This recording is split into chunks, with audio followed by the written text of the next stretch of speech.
The Center for the Improvement of Human Functioning International presents this luncheon lecture. Today's topic, mind boosters to improve mood, memory, and mindfulness. Your presenter, Ron Hunninghake, MD. Well, thank you, Jen. How many of you here need to have your brains boosted? Yeah. Okay, well, I thought there'd be a pretty good showing, but this is a great showing. One of my favorite stories about brain boosting were these two older fellows were talking about how their brains were kind of slowing down, their memory wasn't quite so good, and the one old fellow said, yeah, mine finally got so bad that I decided I better go to memory school. And his friend said, memory school? Great idea. He says, what was the name of that school? And his friend goes, oh, he says, wait a minute. He says, okay, blossom, thorns, stem, and the guy goes, Rose. And the guy says, Rose, what was the name of that memory school? Okay, we're going to be getting quite a bit of the material today out of a book called Mind Boosters. And the neat thing about it, we have it upstairs, but for those of you that have access to the internet, this is available free online, the entire book.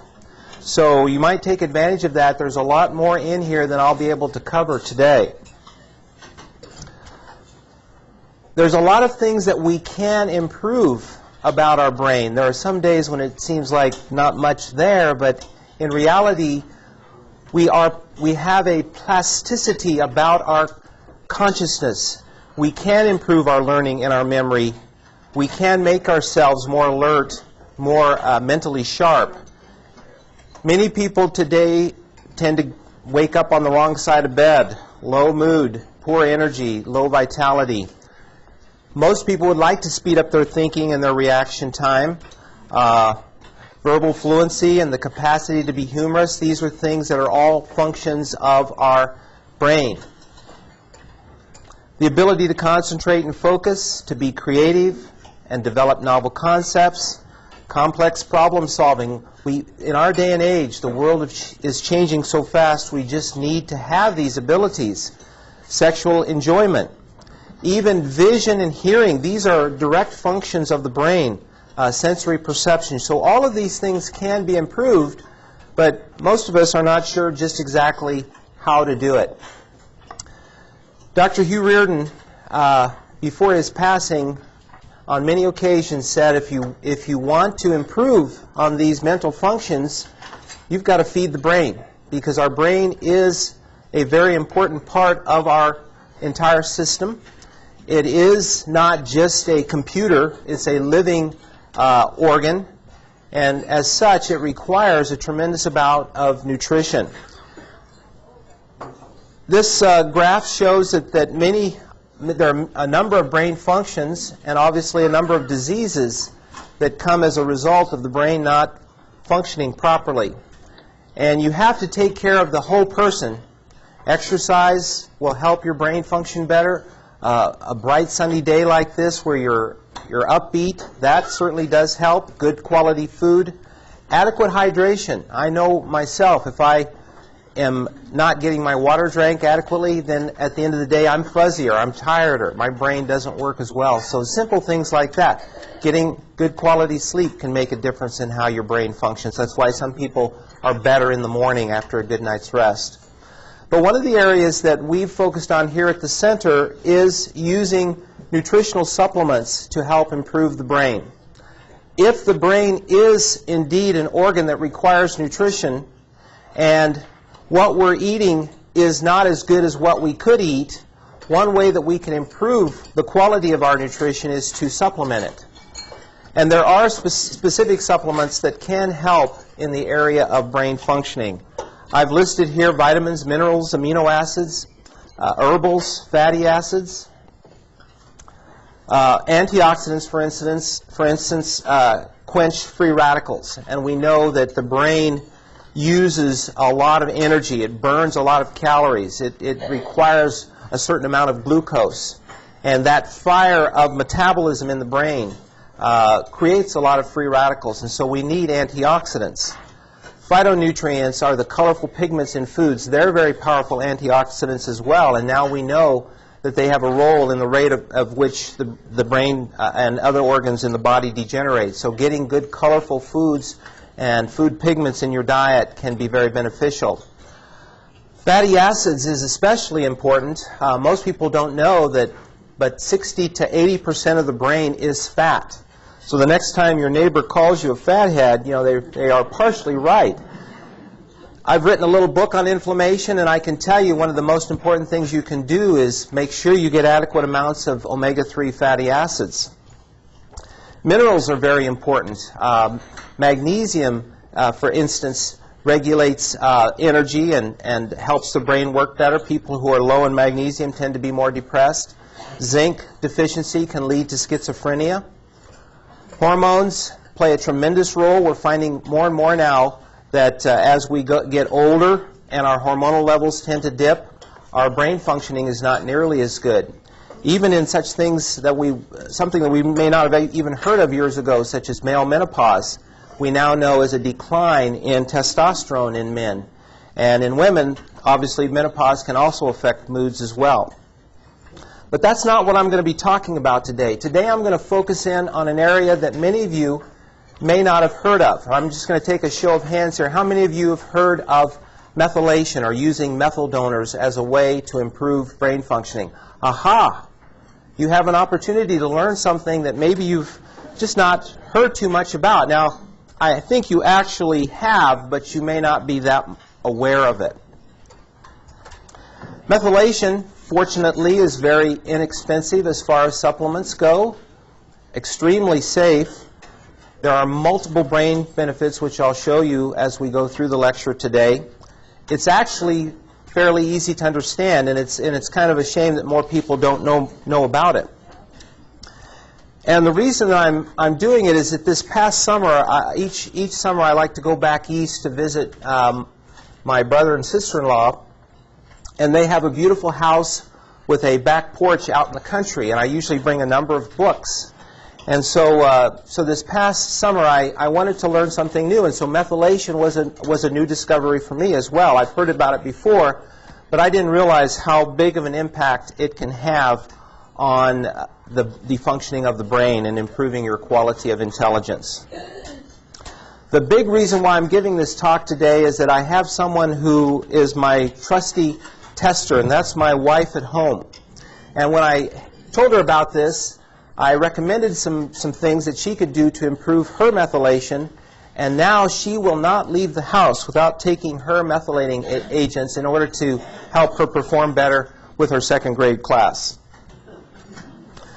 The book that I really wanted to have all of you take a look at, and maybe you still can, is a book by Craig Cooney called Methyl Magic. And this was the book that I read this summer. Unfortunately, it's out of print. Now, you can go online to Amazon, and there are some books still available, but it's a little harder to get. It's a wonderful book. It's easy to read, and it'll tell you that there are a number of ways that you can improve your health through methylation. He is at the University of Arkansas, and anyway, he's written numerous articles on this area of methylation. Now let's just get real simple here. What is a methyl group? What is methylation? We are carbon-based creatures. That means that our bodies are built out of carbon. You're eating carbon, whether you know it or not. Sugars are made out of carbon atoms. A lot of our basic structure is carbon, and we burn carbon in our cells in order to generate energy. But it does a lot more than that. But the basic building block is this CH3, excuse me, one carbon with 3 hydrogens. This is a methyl group. And a methyl donor is any substance that transfers a methyl group to another molecule that's in need of methylation. So methylation is a very fundamental biochemical pathway to better health. Now, this methylation affects more than just your brain. It affects your DNA, your genetic code. And in order to have healthy DNA synthesis, you need to have adequate methylation. When you have adequate methylation, it keeps your genetic code from producing the wrong kinds of genes, the so-called expression of oncogenes, which we think may play a role in the development of cancer. Another very important purpose for methylation is the insulation that surrounds your nerves in your brain. This is what's called the myelin sheath. Without adequate methyl donors, you will not have good methylation. Something that I learned about that's really important is this membrane fluidity. In order for nutrients to go in and for the toxins to come out, your membrane of all your cells has to be properly regulated in terms of its fluidity. And methylation does that. It takes the phospholipids that make up your membrane and adjusts them in a way that it keeps the cell membrane properly fluid. A number of enzyme reactions require methylation, and the ones that relate to us today, since we're talking about boosting your brain functioning, are your neurotransmitters. You cannot make the main neurotransmitters unless you have adequate methylation. So your serotonin, which so many people, when they get depressed and stressed and down and go to the doctor and they're put on a serotonin reuptake inhibitor like Prozac, that's helping them retain more serotonin in their synaptic gap, but it may not be helping them actually produce more serotonin, and methylation can help you do that. Probably the area that most of you are most familiar with and don't even know it. How many of you know that by putting more folic acid in the food system, we've reduced the incidence of birth defects in this country? Have you heard about that? Well, see, you've heard about methylation and you didn't even know it. Folic acid is a prime methylator, and you can actually measure women who are pregnant or at childbearing age and find out whether or not they may be methyl deficit, and thereby putting them at a higher risk for birth defects, their children having birth defects. Heart disease is very much related to adequate methylation. Osteoporosis and even Alzheimer's disease are influenced by these methylation pathways. But again, today we're going to focus on the brain and what we can do to boost your mind. As I mentioned, you've got to have methyl donors in order to make your neurotransmitters properly. When you do have adequate methylation, you'll have a greater sense of well-being, and you're in a better mood. And this is what my wife noticed. When she was taking it, she found that she got more done. She had a better day. And if she forgot them, she just didn't do as well. Your alertness factor will go up. Your ability to see better. Now, this to me has been one of the most interesting areas of using nutritional supplements, that I can actually modify the clarity with which I am able to see things by virtue of some supplement that I'm taking. And methyl donors actually improve your vision.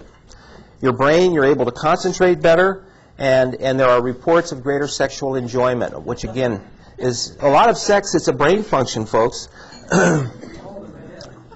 Yeah, this one older guy went to his doctor one time and he says, "Doc, I'd like to have my sex drive lowered." And the doctor says, "You want to have your sex drive lowered?" He says, "Yeah, I'd like to have it lowered from here down to here." So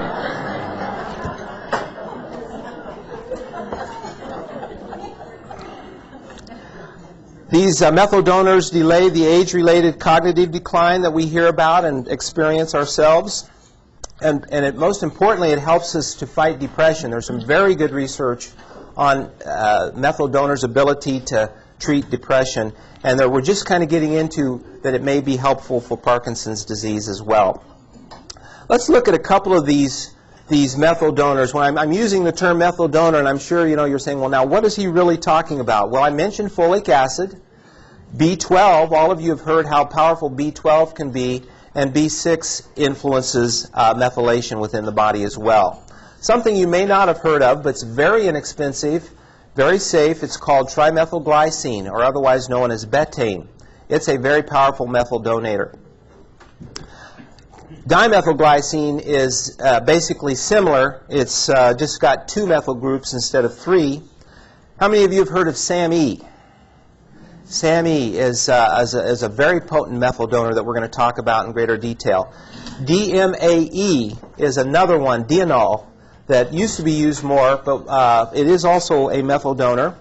And even foods such as onions, garlic, and beets can be very good methyl donors in our diet. This is a depiction of what's called the homocysteine pathway. And homocysteine is the bad guy in this whole story. If you have high levels of homocysteine, then you are undermethylated. And so if you want to know about your methylation status, you can go to your doctor and ask for a serum homocysteine level. And really, all homocysteine is undermethylated methionine. Now, methionine is an important amino acid. Probably all of you consumed methionine today. If you are consuming animal products are very high in methionine in terms of that particular amino acid. It's a very important source of methyl groups within our diet, so it's good. But in terms of the pathway, if we are not able to regenerate methionine from homocysteine, then the buildup of homocysteine, not only does it indicate a lack of methylation, but it's also toxic to the brain, it's toxic to your arteries, and it may be toxic to your bones as well. And so having an elevated homocysteine level is not a good idea. And so if you take away nothing else from today's lecture, get your homocysteine level measured, and then you can find out whether or not you're adequately methylated. So what happens is when you add CH3, our methyl group, to homocysteine, you'll regenerate methionine. And then from methionine, the body can make SAMe. And then SAMe, as it gives away methyl groups, then it once again becomes homocysteine. So all of these pathways are circular. And we eat in order to replenish the nutritional pathways that our body needs and our cells need in order to function properly. Okay, that's enough. Folic acid and B12. These are both necessary for DNA synthesis, so your genetic code it depends upon folic acid. Folic acid may be a very important preventer of cancer. B12 is necessary for your brain to work properly. If you do have an elevated homocysteine, one of the best ways to lower it is to take additional folic acid, B12, and B6. If you don't, as I mentioned earlier, the high levels of homocysteine are associated with heart and blood vessel disease as well as Alzheimer's. And there are now actually prescriptions that you can get that will help you lower your homocysteine level. That's currently available from the doctor. We'll take questions at the end. Okay. So the folic acid is also necessary for the production of normal red blood cells. If you lack adequate folic acid and B12, you'll get large red blood cells, so-called macrocytic anemia. So when your doctor does your CBC, there's a part of it called the indices, which tells you about the size of your red blood cells. And if they're big, then you could be deficient in folic acid and B12.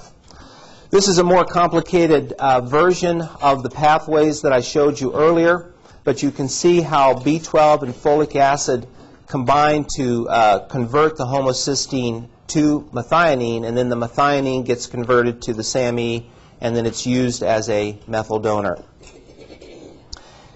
People who are deficient in B12, their myelin sheaths will not work properly. They will start to have more trouble with depression, nerve damage, memory loss, poor coordination, low mood, and mental slowness. So if you're having problems along this line, in addition to doing the homocysteine level, you might ask your doctor to do a B12 level and folic acid level as well.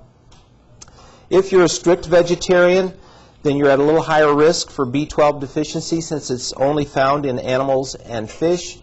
And so you may want to take a B12 supplement if that's the case.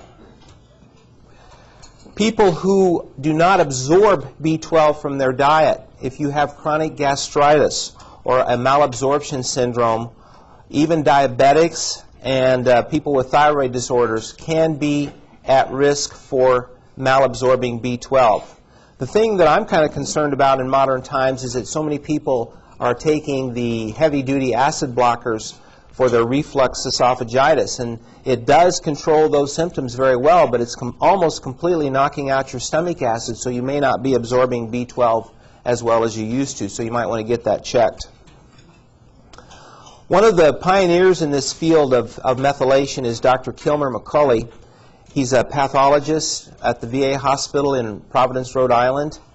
And actually for 3 decades, he had been writing papers, giving speeches, trying to get the world to listen to this idea of why homocysteine was an important marker of inadequate methylation.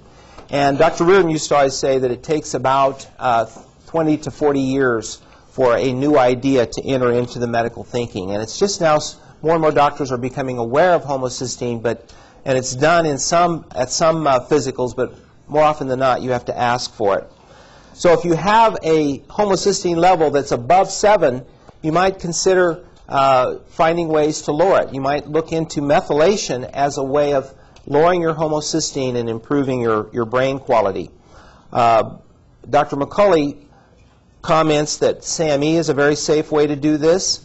SAMe levels have been found to decline with age, and it may very well be an indication of a need for additional methylation factors. So you can see how if you've got adequate homocysteine, then the homocysteine will be converted by B12 folic acid to methionine, and then from that your body can make SAMe. You can also take SAMe as a supplement. And see, this is taking methylation. Okay, S-adenosylmethionine is the big name for SAMe. And as you can tell, it's really just a form of methionine.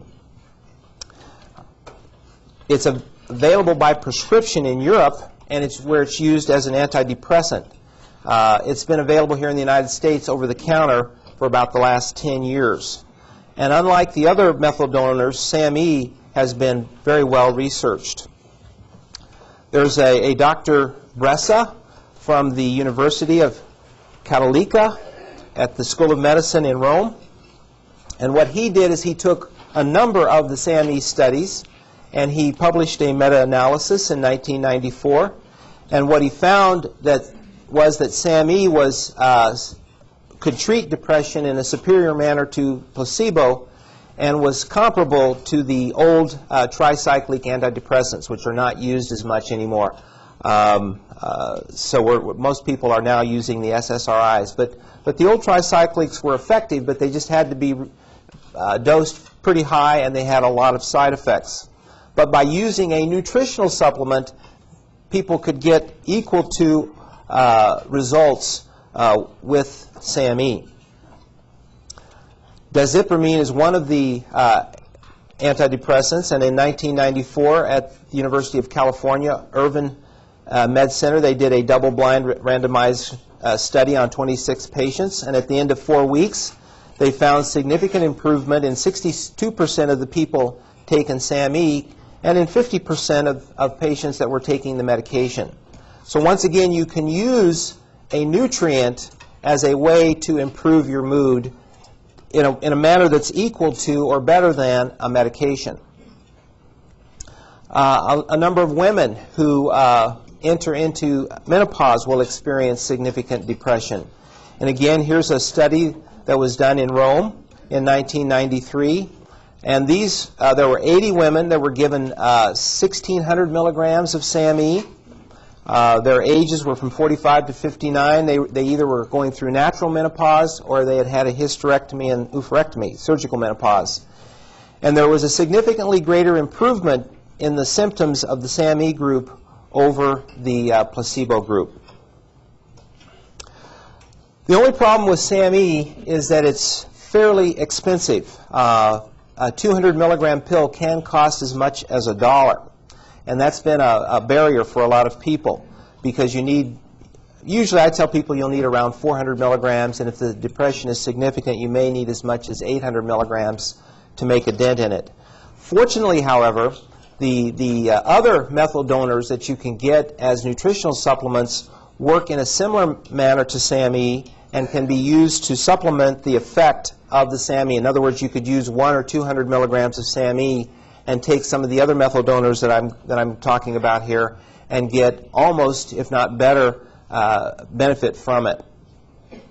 SAMe can have side effects. If you really take a very high dose, it can cause dry mouth, nausea, restlessness, or insomnia. So again, with anything, you can take too much of a good thing.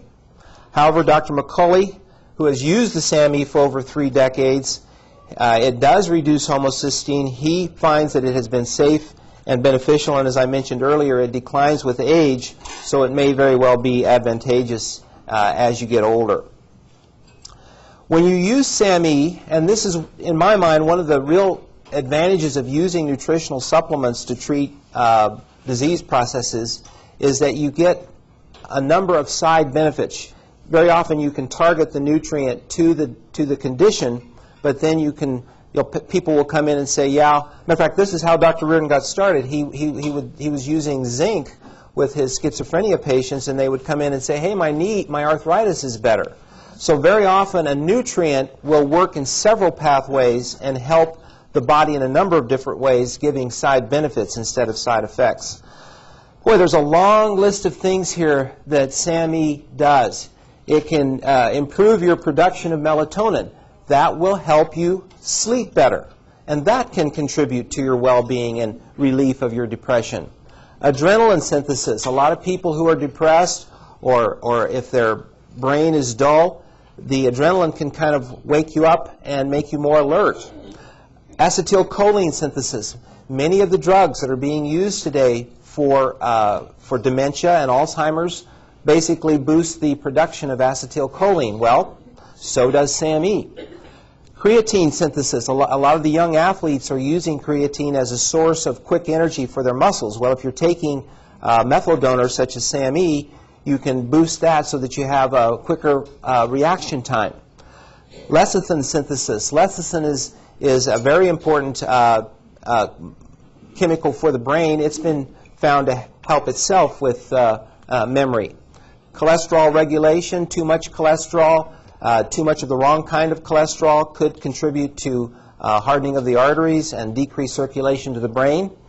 Histamine clearing. People who have elevated levels of histamine, that's a marker for being undermethylated, and it's associated with depression as well. Dopamine metabolism. People who are low in dopamine obviously could have Parkinson's disease, but some of the depressions are related to low dopamine as well. Dopamine is the molecule that gives us that sense of satisfaction and a sense of power. And unfortunately, a lot of the drug abuse that goes on causes the rise in dopamine, the meth epidemic that's going on right now. When people take meth, they get a rise in their dopamine, and it gives them a sense of satisfaction. The problem is, as they continue to use the drug, it depletes their dopamine so badly that that becomes the only thing that gives them satisfaction, and the rest of their life just goes completely to pot, or to meth, excuse me. Estrogen metabolism. Very often, if you are not metabolizing the hormones properly, you'll get into imbalances to where you have an excess of estrogen and not enough progesterone. And one of the things that the methyl donors do is they help your liver to metabolize better. And I'm going to talk about that in a little bit greater detail. We've already mentioned about DNA, that these methyl donors may help protect you from cancer. It can regulate your retinal health, improved vision, and then repair of the myelin sheath. MS patients should certainly be aware of this. And then brain protein repair. We know that Alzheimer's is due to these tangles that form in the brain, and methylation may be a way of helping to repair that. So there's a number of reasons why methyl donors may be beneficial to you and how they may help you feel better, besides just working on one pathway. They work throughout the entire body. Let's shift our focus now to a much less expensive methyl donor called trimethylglycine, also known as betaine. It's a glycine molecule that has 3 methyl groups attached to it. And so the dimethylglycine is very similar, only it's got 2 methyl groups. They are powerful methyl donors that also lower homocysteine at a fraction of the cost. It's one of the least expensive supplements that we have available. It's very safe. People who take trimethylglycine will notice an improvement in energy and clearer thinking, greater alertness and mental sharpness, better sleep and less fatigue, less depression, and an overall better mood, a greater sense of well-being as well. One of the things that I've noticed since as a result of this summer reading, I've been using a lot more methylating agents, and it used to be about 2 or 3 o'clock in the afternoon I would tend to hit bottom. Anyone else have that problem? Yeah, it's a very common problem, and since I've been using the methylation agents, and I always take one right around noon, it helps carry me through the afternoon. People have used these for 10 or more years. Dr. Cooney himself has been on methylating agents since 1994, and he reports no side effects. So they're a very safe form of nutritional supplementation. They're available, you can get trimethylglycine from beets, shellfish, and broccoli. It's sold in 100 and 500 milligram size capsules. I think we have the 500 milligram size. The over-the-counter trimethylglycine is usually made from sugar beets. The usual starting dose is about 250 milligrams 1 or 2 times a day, or 500 milligrams once a day. Some people will try raising their dose. It is possible, but you can have side effects from this. If you're going to be boosting up your neurotransmitters and your epinephrine, you could get too much and start to feel possibly nauseated or restless, or your sleep might be disturbed. Your body temperature might actually get a little bit too high, or some kind of a headache could develop. And so just so that we don't give the impression that more is always better, Dr. Carl Pfeiffer has done a lot of research on methylation, and he finds that when you measure histamine and the histamine is low, that may be a sign of being over-methylated. So we don't want to assume that more is always better, and that's another reason to get your homocysteine level measured as well. Here is, I think, a very interesting piece of information. Trimethylglycine because it helps with the methylation detoxification pathway in the liver, it can help people prevent some liver damage through the use of alcohol. So if someone's taking excessive alcohol, their liver will start to become fatty. And if that were to continue, the liver would go into cirrhosis. Part of the reason for this is that alcohol compromises the folate and B12 pathways that we talked about earlier. But if you increase trimethylglycine, you're going to boost SAMe in the liver, and that helps protect against liver injury. So there's actually, I was reading in Dr. Cooney's book that there's actually been a doctor that's he has achieved, or he's gotten patents on 2 different types of methylating agents for hangovers. So I'm not really recommending it for that type of use. But if you are a moderate drinker, here's some good news. 80,000 nurses in the Nurses' Health Study were followed for 14 years. Those who consumed over 400 milligrams of folate or folic acid and had 2 drinks per day had a 78% reduction in heart attacks compared to the low folate consumers and the non-drinkers. And so, and if you just did folic acid or drinking alone, these were less effective. So it's the combination of the 2. Let's take a look at this. So what this study, this was published in JAMA in 1998, and it looked at the relative risk of heart attacks. So they looked at the risk of heart attacks among all these nurses, and they gave that a relative risk of 1. And then they looked at the number of drinks per day. Either there were non-drinkers, 0, 1 drink per day, or 2 drinks per day. And then they looked at whether or not they consumed folic acid either as a supplement, or they were getting from their breakfast food, or however they added it all up. And if the person was getting less than 400 milligrams per day, they called them low folate intake people. People who were getting greater than 400 milligrams had a high folic acid intake. So this first green bar here, this would be a non-drinker and a low folate, and they had the average rate of heart attacks. And so if they're a non-drinker, 0 down here, but you are a high folate intake, that did reduce your rate of heart attack. So the folic acid probably helped to lower their homocysteine, and that was beneficial in reducing their risk of heart attack. Now let's look at someone drinking 1 drink per day. The green bar is 1 drink per day, but low folic acid intake.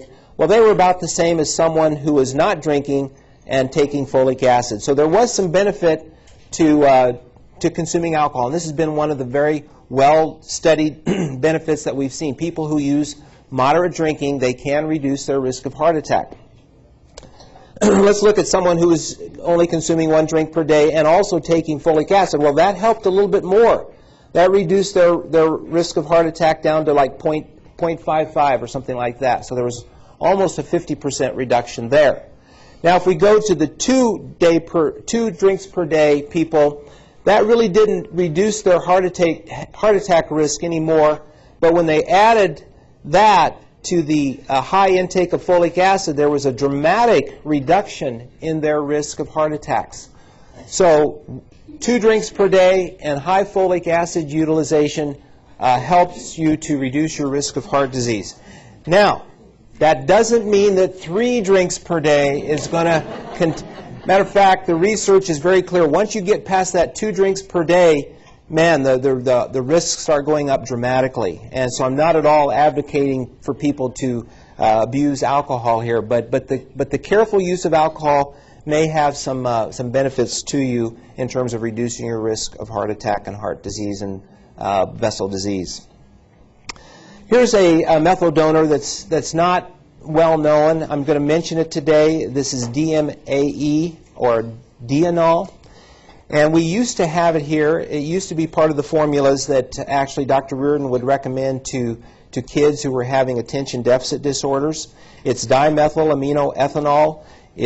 So it's got 2 methyl groups, and so there is methyl available.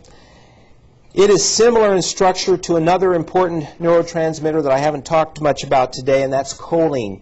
You need choline for memory and for brain function. And it was used in attention deficit kids to enhance their alertness, and it's been studied as far back as the 50s. Now, a more recent study was done looking at age-related cognitive decline. What this means is that as you get older, you just don't remember things as well. It may not be dementia, and I have a lot of patients that come in fearful that they're in the early stages of Alzheimer's or some kind of dementia, and really what it is age-related cognitive decline. And this can be worse on some days if you don't take very good care of yourself. If you've not slept well, if you've been under a lot of stress, if your diet's poor, you're dehydrated, you may have a bad ARCD day. Some days, it seems like all the time it's like that. As we age, thinking, memory, learning, and perception can decline.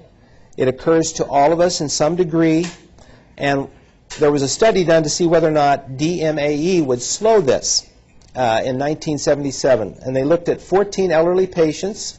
They were given DMAE in dosages up to 600 milligrams 3 times a day for 4 weeks, 10 of whom improved.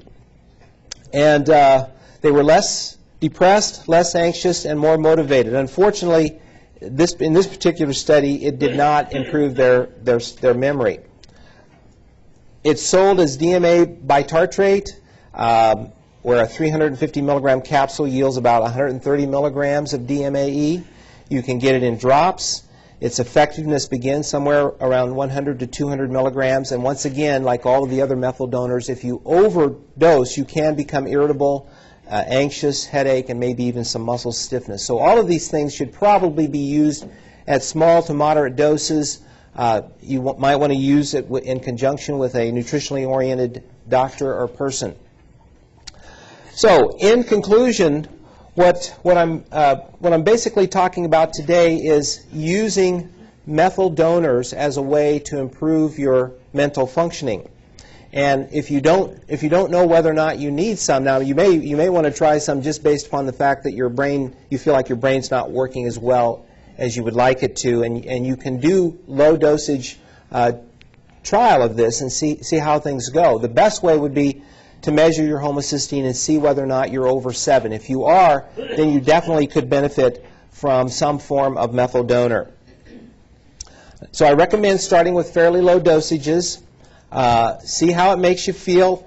If your brain feels better, you're working better, you're more alert, sharper, sleeping better, then you can try a little bit more. But if you start to become irritable, overstimulated, not sleeping as well, you probably better reduce your dose.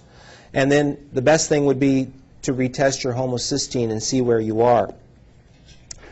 I'm going to mention one product here for the simple reason that when I first read Cooney's book, I went out to the health food store and I had to buy about 5 different bottles of different things. I bought some folic acid, B12, B6. I got some trimethylglycine, some choline, and then some inositol. All those different things, it added up in price. And when I was at a convention recently, I went to another presentation on methylation and found out that this particular company had put all of these together in one capsule. And I would recommend, if you're interested in seeing whether or not this could help you with your mental clarity and your mood, you certainly could do 1 per day very safely. If there's any way you can measure your homocysteine, that would obviously be the best. Another option is to try just trimethylglycine by itself. If you're already taking a vitamin that contains B12, folic acid, and B6, all you may need to add is just some additional trimethylglycine, because most vitamin preparations do not have that. So trimethylglycine is a very inexpensive way to see if you can improve your methylation and then your cognitive functioning. Okay, yes sir, I had a question.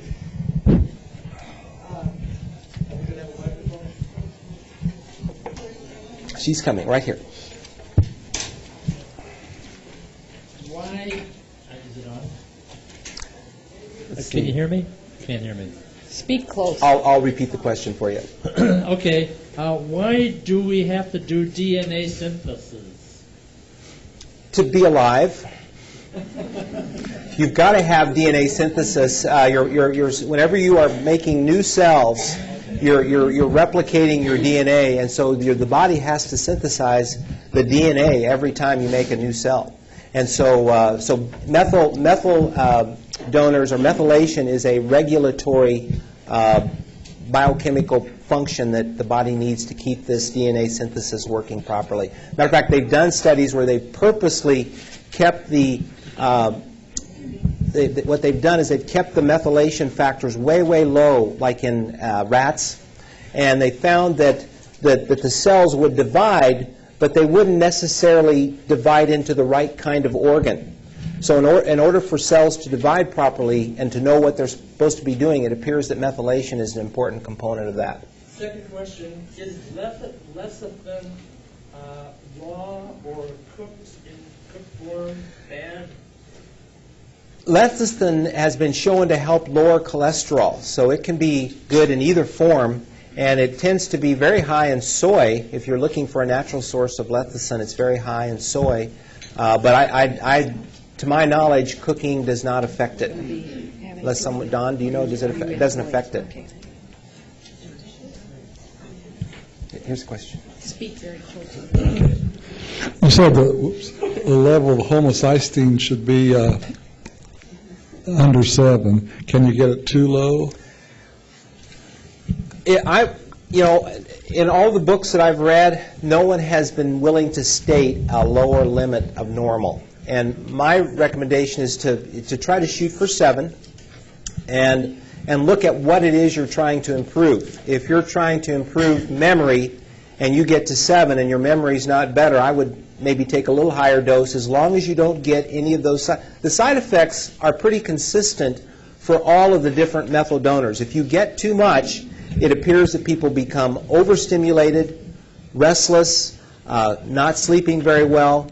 And so if you're noticing things like that, which is obviously going in the wrong direction, then you probably better back your dose down. Most of the time, people can take up to around 2,000 milligrams of the different types of methylating agents, but I would never go any higher than that. Would you recommend a good starter package that people could just try? Well, the simplest thing that you could do Other than this, the heart gems, I mentioned that because it's a very simple starter package. You could also look at B-complex and trimethylglycine if you wanted to do something very simple, because that's going to have the B12, folic acid, and the B6 in it, and then trimethylglycine is very inexpensive. Thank you.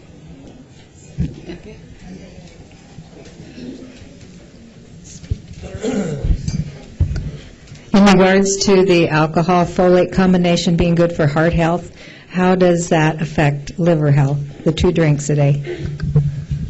To my knowledge,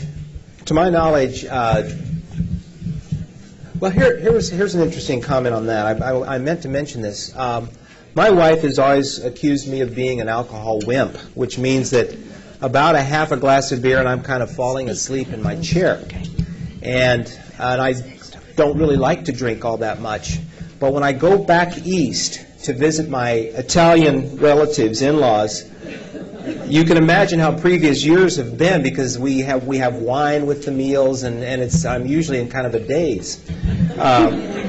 But this was the summer that I read about methylation, and I started taking the methylation factors, and I noticed that I could drink 2 glasses of wine and not fall asleep. And so that was my first observation that, hey, this stuff is really doing something.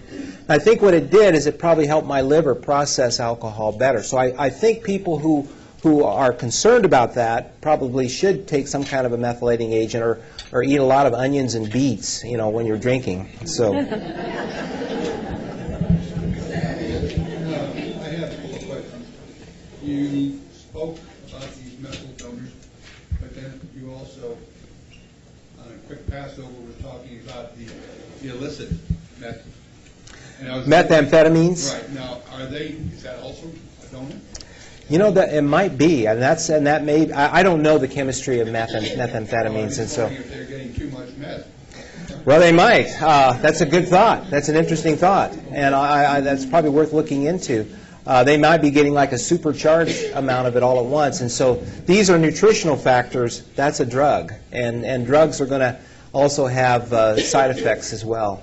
I know with the reports that I've seen on it is it takes away their appetite, takes away their interest in just about everything else, and it's really very devastating. This does the good things for you in terms of getting you more alert, more into it. One more aspect with regard to, well, you didn't get too much into memory enhancers. I understand that there are some things available. Some of the college kids are using nasal spray to enhance their memory before their testing and so on. Yes, and actually in this book on Mind Boosters, he goes through a lot of different areas, and we could really have a lecture on antioxidants. We could have a lecture on hormones. There are a number of there are some actual medications that are thought to be helpful for memory that do not have significant side effects, but they're not generally available here in the United States. Things like ginkgo, that's an herb, that can enhance memory as well. So there's a number of ways that you can go towards improving the brain, but I wanted to just focus in today on just one area that I think is not well known, that, again, my wife would tell you and I would tell you that you can see fairly quick benefits from it. Most of the things that we talk about in nutrition, we're talking weeks and months before you notice a big difference. I would say with the methyl donors, it's days that before you can start to see that your mood will pick up. I remember going to a conference out in San Diego on the evidence-based use of nutritional supplements, and the section on psychiatry. The psychiatrist flatly stated he thought that SAMe was better than most of the antidepressants that were on the market, and that he had the evidence to back that up. So I think something like that, that's a pretty powerful statement, and I think these are substances that are underutilized in our time, and we have so many people who are depressed or who are very tired. And now we're starting to feel some concerns about some of the medications and their effects upon young people, the risk of suicide and things like that. I don't know why we shouldn't be using these nutritional substances first with people and seeing how they do, and then use the medication more as a last resort. That's a little editorial comment. Dr. Ron, Yes. aren't blueberries supposed to be exceptionally good for memory? Yeah, and that's a good example. I mentioned phytonutrients. There's some very good research on the blue coloring, which is a very powerful antioxidant. It helps the mice run the maze better. So yes, thank you, Vicki. That's a good illustration of phyto. No, that's really true. Yeah. So, say an individual that's fairly healthy, like say yourself, and eats well and takes multivitamin, then what exactly are you doing to use this? Well, I don't know if you heard that question, Dr. Roger Williams had a really interesting concept about nutrition. And I know Don Davis and Rebecca will appreciate this. Basically what he said is that you can always improve the nutritional environment of the cell. There's always something you can do a little bit better in order to help yourself function better.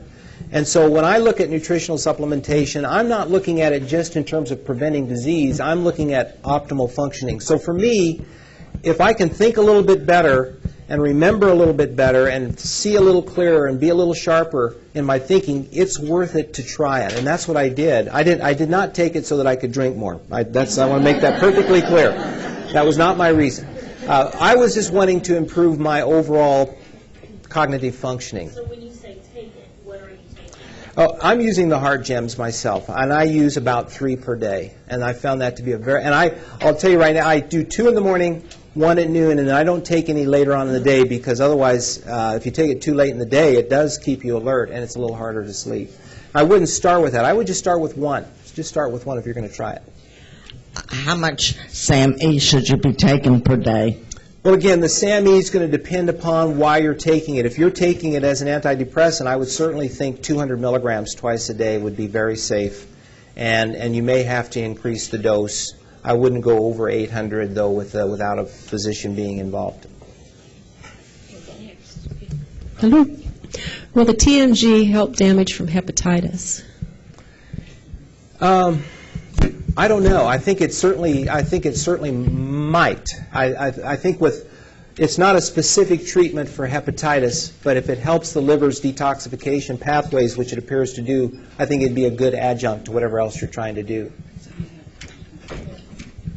Dr. Ron, there is another thing like heart gems that's found more commonly now, makes it NOW, and they call it their homocysteine regulator. Yes, and there's a number of companies now, thank you, Bob, there's a number of companies that have combinations of nutrients that lower homocysteine. That would work just as well as the heart gems or any one of these things. So. If a patient who has been treated for a number of years for depression, they've been treated with antidepressants, do these antidepressants leave some sort of residual damage to the brain over a number of years, say 10 years? I'm not aware of that. I think what I'm aware of is that after so many years, the antidepressants kind of stop working. And the way I envision that is that a lot of the modern ones are reuptake inhibitors. They're trying to prevent the reuptake of the serotonin so that there's more serotonin in the synaptic gap. But after a while, you've got to have some serotonin there to prevent the reuptake of. And I think there is a period of time where either you need a higher dose or you need to change or you need to start thinking about nutritional precursors to build up those neurotransmitters. And the methylation factors help with the synthesis of the neurotransmitters. If there's no irreparable damage to it, because the cells, did the cells in the brain regenerate themselves? Yeah, I think when the drug runs out, the blockage of the receptors stops. So to my knowledge, there's not permanent damage.